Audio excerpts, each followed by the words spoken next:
Poked, or is there? Yes, there's an overseer here. So this attack went south, but fortunately for Bite Bandit, he's actually managed to bring a bunch of Marines and Marauders in here, and he's decimated Purple's base.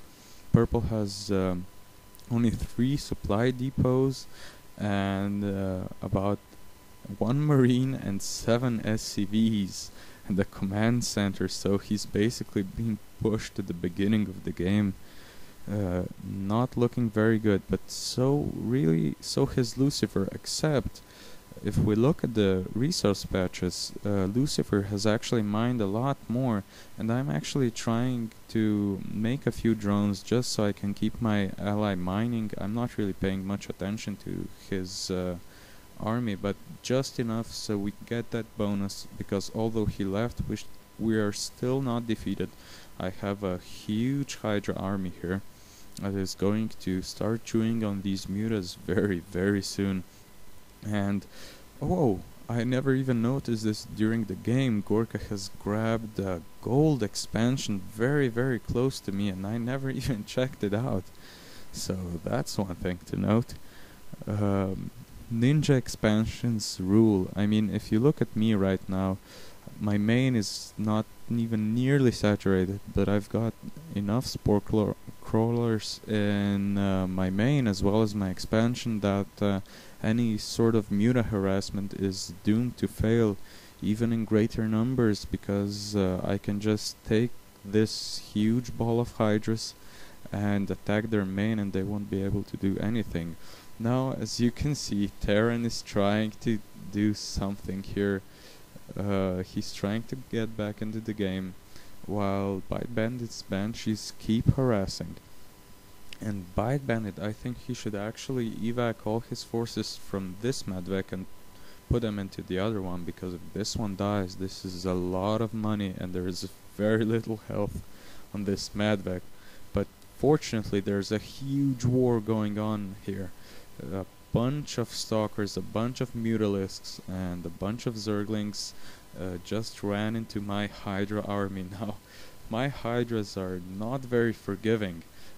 That sort of behavior has to be punished, and therefore I'm going to invade into the Protoss base first, because I know that the Zerg player doesn't have much going on in his main. He's probably already mined out, I thought, so why not go and waste the Protoss's reinforcement capabilities? Because if we look at this, actually he's still able to reinforce a little bit and isn't even able to kill off this Hydra.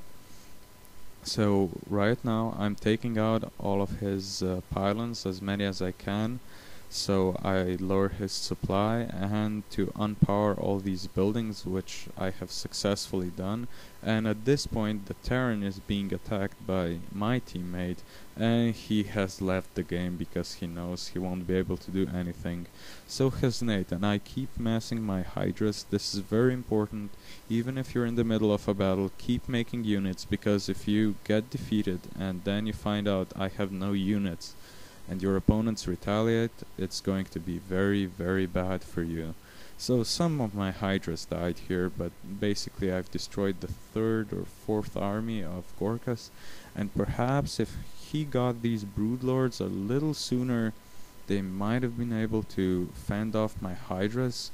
But right now, really there's nothing they can do, because there are so many Hydras and there are some Lings trying to attack me, and he's actually doing quite some damage, but I'm carefully running away.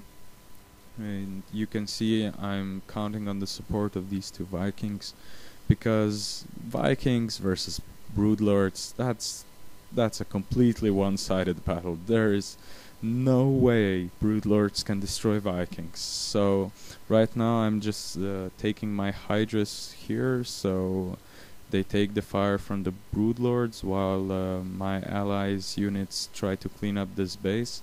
So right now he's going to attack again with a bunch of Zerglings, and these Zerglings are just going to get cleaned up by my Hydras, because they die in like 2 shots, and there's really no point in taking such a small force. And here we can see the last decisive battle.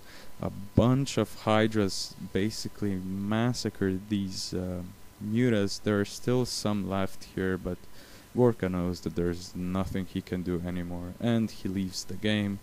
We have won, and I basically returned to game, and I filmed the destruction of this base so I can ramble on and so stuff doesn't end immediately. And as you can see, my base got almost destroyed in the middle, and I've barely kept myself alive with these spore crawlers. Otherwise those mutas would have completely decimated everything I owned. But as you can see, if your opponent goes mutas and you go hydras with spore crawler protection, then it shouldn't pose much of a problem, because basically hydras versus mutas is also pretty one-sided, as the mutas are a great harassment unit, but they're not a good unit for actually fighting an army, because if you send them versus hydralists, they're just going to get eliminated. There's nothing those mutas can do. And the same goes for Thors and a bunch of other units, but they're sweet for harassment. I mean, if your opponents are going ground armies only, and you get some mutas, I mean, you can just harass the hell out of their bases. And as you can see, I've taken out most of these bases just for fun, just because, well, I want to see all these bloody little explosions and all my little, what are they, insectoids, worms, whatever they used to be, they're Zerg now, and I want to see them happily spitting at my opponent's structures and overlords and yada yada blah blah blah. So this is it, and until next time, goodbye. This was Sporsec signing off.